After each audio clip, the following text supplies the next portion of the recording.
Welcome to অগ্রগতি Anjana's kitchen and blog.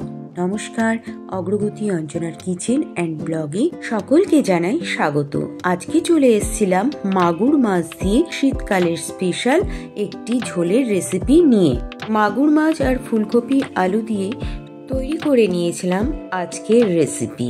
এই ঝোলের রেসিপিটি তৈরি করতে আমি একটি বড় সাইজের মাগুর মাছ নিয়েছিলাম আর একটি ফুলকপির থেকে আমি 6টি বড় বড় ফুল ভেঙে নিয়েছিলাম, সঙ্গে নিয়েছিলাম আলু।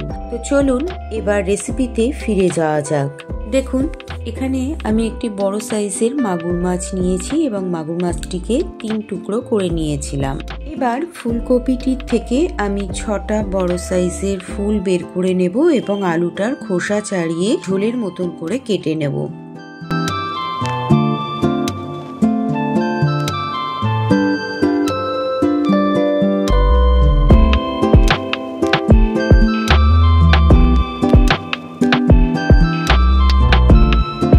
আলু এবং কপিটাকে আমার কেটে নেওয়া হয়েছিল। মশলার জন্য এখানে আমি 4 থেকে 5টি রসুনের কোয়া, সামান্য পরিমাণে আদা ও একটি বড় সাইজের পেঁয়াজ কেটে কুচিয়ে নিয়েছিলাম।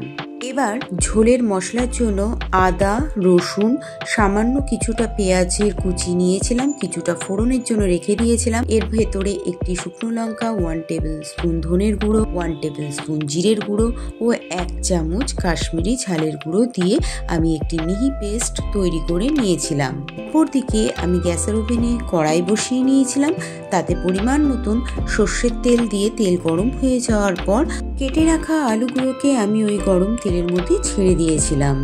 কড়াইয়ের তেলের মধ্যে আলুগুলোকে দিয়ে ভেজে নেবার পর এবার কেটে রাখা ফুলকপিগুলোকেও আমি আলু ভাজা তেলের মধ্যে ছেড়ে দিয়েছিলাম।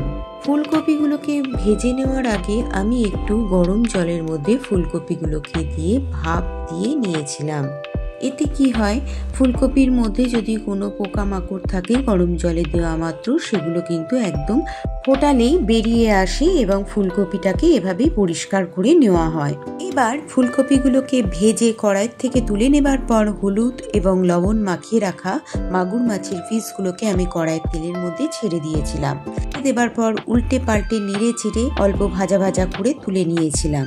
এবার মাগুর মাছ ভাজা হয়ে গেলে কড়াইয়ের তেলের মধ্যে কুচিয়ে রাখা পেঁয়াজগুলোকে আমি ছেড়ে দিয়েছিলাম। এর মধ্যে 1 টেবিল স্পুন গোটা জিরে দিয়েছিলাম ফোড়নের জন্য।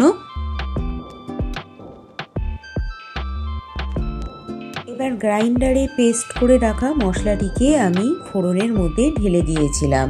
ফোড়নের মশলাটি কড়াইয়ের মধ্যে ঢেলে দেবার পর এবার এর ভেতরে আমি 1 টেবিল স্পুন হলুদের গুঁড়ো, 1 চামচ লবণ, হলুদ ও লবণটাকে দিয়ে মশলার সাথে ভালো করে কষিয়ে নিয়েছিলাম। এই পর্যায়ে সামান্য পরিমাণে আমি অল্প একটু চিনি ছড়িয়ে দিয়েছিলাম। মশলাটা ভালো মতন কষে নেওয়ার পর আমি সামান্য কিছু ধনেপাতার কুচি কষার মুখেতে ছড়িয়ে দিয়েছিলাম আর কিছুটা রেখে দিয়েছিলাম পরে দেওয়ার জন্য। ভালো করে মশলা কষে নেওয়ার পর আমি মশলা ধোয়া জলটিকে এই মশলা কষানোর মধ্যে ঢেলে দিয়েছিলাম। মশলা ধোয়া জলটিকে ঢেলে দেবার পর এবার আমার এক এক করে ভেজে রাখা আলু, ফুলকপি ও মাগুর মাছটিকে এই ঝোলের মধ্যে ঢেলে দিয়েছিলাম।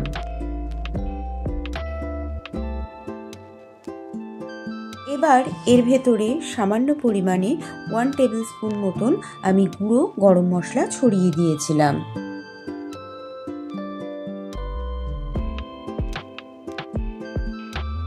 গুঁড়ো গরম মশলাটাকে ছড়িয়ে দেবার পর আমি খুন্তি দিয়ে ভালো করে ঝোলের সঙ্গে মিশিয়ে নিয়েছিলাম।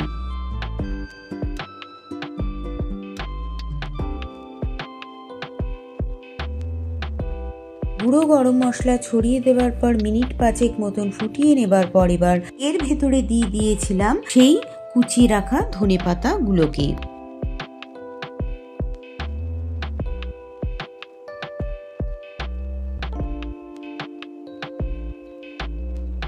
ধনেপাতা কুচিগুলোকে দিয়ে আরও মিনিট 5 ফুটিয়ে নেবার পর আমি কড়াইয়ের থেকে মাগুর মাছের ঝোলটিকে নামিয়ে নিয়েছিলাম।